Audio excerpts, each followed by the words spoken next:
My name's Dustin Price. I'm from Johnson City, Tennessee. Graduated from here in Milligan in 2005 and played baseball while I was here.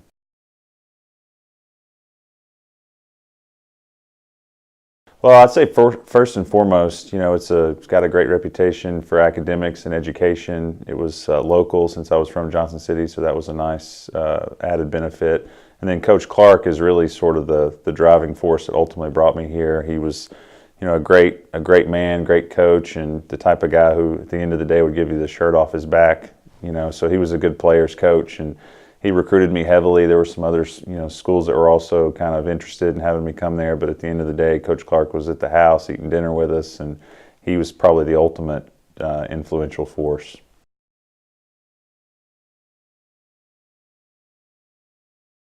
Well, initially I was very surprised because I guess it was 2010 when I got the call, so it was only 5 years after I'd left, and I was still here locally. I was doing physical therapy school and then ultimately med school here, so I was really surprised. I had never even thought about that as an option or something that was even possible in the future. So first I was surprised and then just honored by the opportunity to be recognized for sort of a career more so than just a few things that might have happened along the way. So for me it was kind of good recognition of the fact that I was consistent and successful for a long period of time.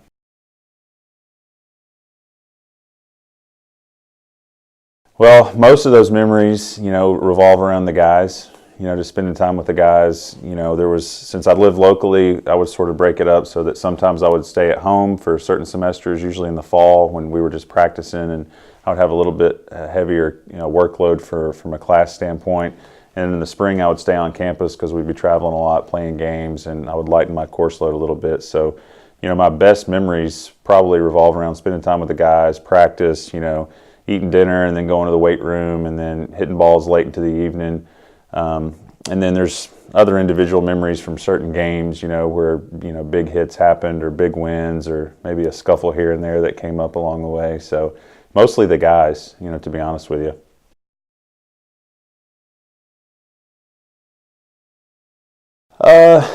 There was a year, I can't remember, I think it might have been our sophomore year, we were playing in the conference tournament, which at the time was still held over at Cardinal Park.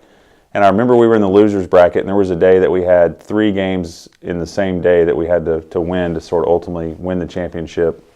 And we were playing, I think it was Brevard, and they had a couple of really good pitchers, and we were kind of fighting. It was a close game coming down to the wire, and I think Scott Shealy at the time, he's also in the Hall of Fame, he was our leadoff hitter that year, and I think he got a single or maybe even a double, and then I think Will Little was hitting second, and he drew a walk, and I came up, and I think there was runners on second and third with a tie game coming down late, and I think I got the game-winning hit then, kind of up the middle, and the place went crazy. There weren't that many people there because it was our third game, and it was late in the day, but that was fun to sort of get a game-winning hit to win the conference championship that year.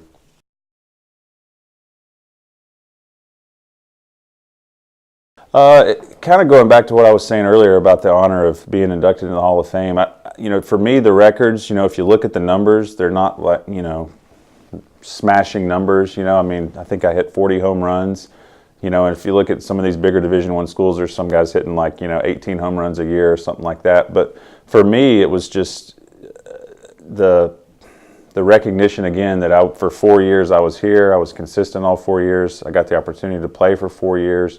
I really never had any significant injuries that kept me out. So for me, it was more of a, just the fact that I was here. I showed up every day, I worked hard, and I was consistent. I didn't have one or two like really good years and 1 or 2 bad years. I kind of showed up every day and produced for 4 years. So for me, it was, that's sort of the best part of those records. And I think they'll ultimately be broken. I think some of them have along the way. Which is great. I don't expect them to stay, but it's going to take somebody who, again, shows up on day one and academically does well enough to be eligible and stays around for 4 years and performs.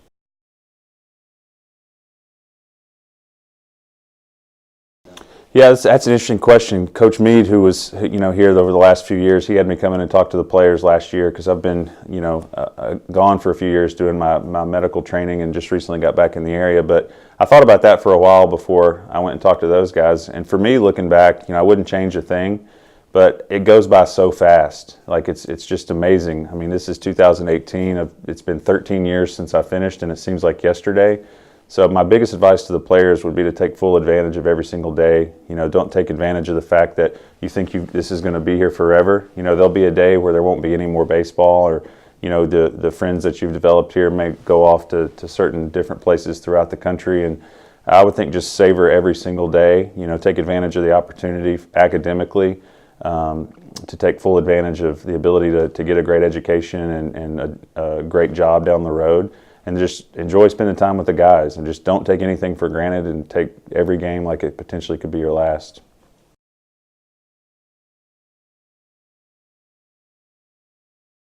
Yeah, that was another great opportunity. And you know, I was never one of these rah-rah leaders. You know, I wouldn't, you know, grab guys and take them in the corner, you know, and try to, you know, get them all fired up or anything. I felt like I led by example.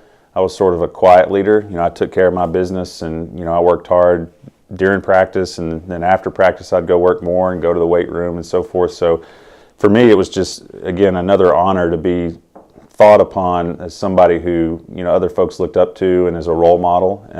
And I just tried to, again, spend every day and work hard and do the right things, and you know, take care of my business on and off the field, and then hopefully folks kind of followed me in that regard.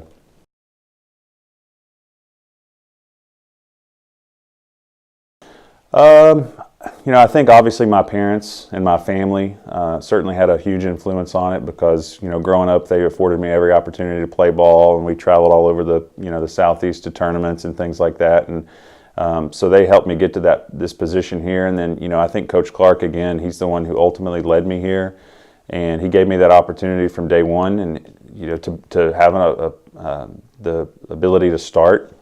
You know, and there's potentially, maybe if I'd have gone to some other schools, I wouldn't have had that opportunity, and for a couple of years I'd have been, you know, sitting on the bench. But I showed up and worked hard, and you know, won that position over at third base, and basically locked it down for the whole time I was here. So I'd say my parents, and then once we got here, Coach Clark, and then obviously all the guys I played with, you know, because those are the guys you work out with and train with and hit balls late in the night. And you know, it's hard to do some of those things by yourself, especially late, to get that motivation. So all those great friends that I had here and continue to have now played a big part in it. And you know, that's the thing too. I developed a lot of lifelong friendships here.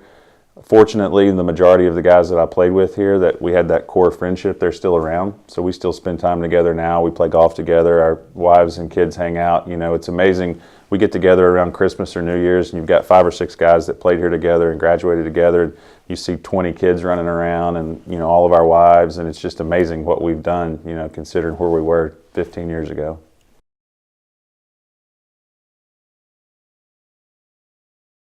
Oh, it tremendously helped me where I am today. So when I was here, my initial plan was to do pharmacy. That was my initial thought. And then once I got into the chemistry, I was like, well, you know, I don't know if I really want to do this. And then I had the opportunity here, which is another great thing about Milligan, is to do the anatomy lab with the cadavers, which most small schools don't have that opportunity. So I got into that and loved it. So then I switched my mindset to doing physical therapy school.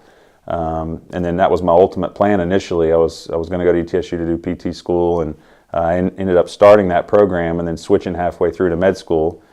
So again, kind of keeping everything locally. Milligan had a great, you know, reputation for an academic, you know, college and a good education, and you know, on paper it means something. So that helped me with my admission to both PT school and med school, and then being able to play sports for 4 years and still do well on both, you know, on both avenues, and show that you can multitask and take care of things like that. So it tremendously helped me get where I am today.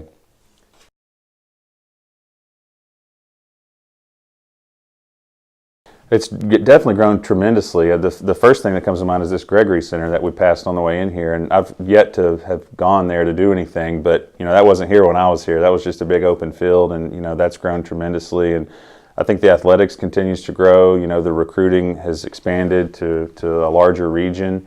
You're seeing a lot more success, and again, the athletic programs here have always been successful across the board, whether it's baseball or golf or basketball. It seems like we're always successful within the conference and within the region, so I think it just continues to do that over time.